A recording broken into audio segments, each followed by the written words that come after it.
तर काँग्रेसचे प्रदेशाध्यक्ष हर्षवर्धन सपकाळ यांनी मुख्यमंत्री देवेंद्र फडणवीसांना लक्ष्य केलंय।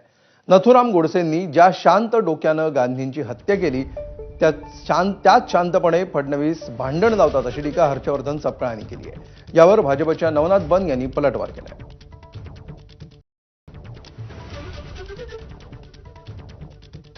देवेंद्र फडणवीस हे भांडणं लावून देतात आणि जशा नथुराम गोडसेने शांत डोक्याने महात्मा गांधीजींचा खून केला तशा शांत पद्धतीनं देवेंद्र फडणवीस जे आहेत हे भांडणं लावतात आणि बाजूला उभे राहतात।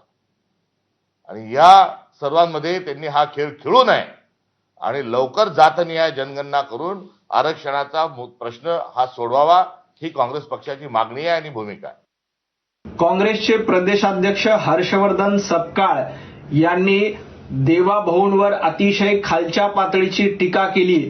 हा हर्षवर्धन सपकाळ यांच्या नालायकपणाचा आणि निर्लज्जपणाचा कळस आहे। एका बाजूला महात्मा गांधींचं नाव घ्यायचं आणि दुसऱ्या बाजूला अशा पद्धतीनं नथुराम गोडसेंबरोबर तुलना करायची, याबद्दल सपकाळ यांना लाज वाटली पाहिजे।